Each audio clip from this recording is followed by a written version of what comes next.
sphere, two blue spheres, But two suns. Well, one's a lamp showing divergent rays. The other one is just parallel rays. Yes. Okay.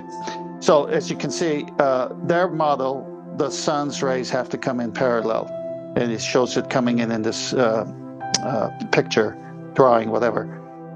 And then if you put a lamp next to the same sphere, it comes in divergent. Now we know that when you look at the sun's rays, it's always divergent. It's not coming parallel. So that destroys their globe right there, their globe model of measurement. Because if the sun doesn't have rays that are parallel, it doesn't work for them, because they need to go to the center of the Earth as well as to the surface of the Earth. And when you see those arrows coming in, one say going to the center, one skimming the surface, it's going to have the same angle when they do their radius and they get their 90 degrees. But if the sun's rays come in at an angle, as you see with the lamp illustration, it doesn't work. Now, how do the sun rays come in? We've shown endless pictures of how the sun's rays come in. They come in at an angle. Now, the next picture should be a map with two circles. And it says GP of Rigel and GP Alphard. Perfect.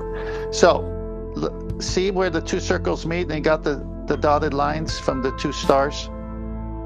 Mm-hmm. Okay, that's where the sailboat is, or where the person's using the sextant. The star is directly over that geographical position. One's over the ocean there, GP Alphard, and then, of course, GP of Rigel, geographical position that is there on that continent. Now, the sailboat's over there where the two circles meet. Now, if you're that guy taking this sextant reading, you're saying, okay, my position to Rigel is, for example, I'm going to make this up, 2,500 miles.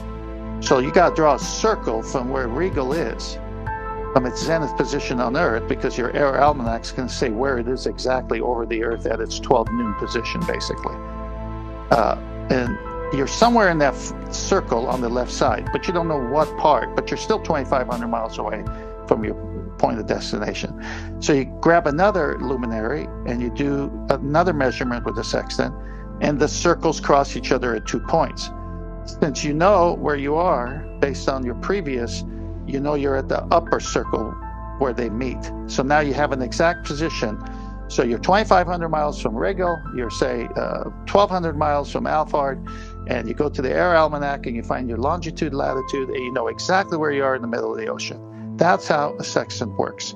Now, a sextant could only work on a flat surface. It cannot work over a curved surface because you can't get an angle on a curved surface.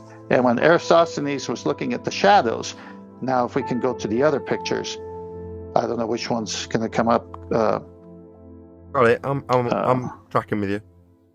Okay, so you just go, I don't know what you're showing. But if you go to the other pictures, they're saying because of the shadow and sun rays coming parallel, that proves the circumference of the Earth. Well, wrong, because sun rays don't come in parallel and shadows are cast because you're at an angle to that sun or star's geographical position. So you're getting the angle to it from where you are, just like I described in the previous slide, 2,500 miles from it.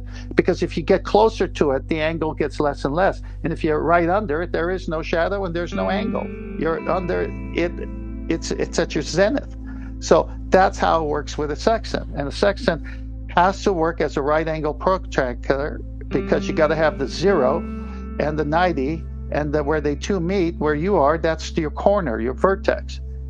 You can't have the 0 line be curved, say on the curved surface of the Earth, and your zenith go to the center of the Earth. There's no way to get an angle. I mean, how much of an arc is there over 2,500 miles? How are you going to get an angle? It's over.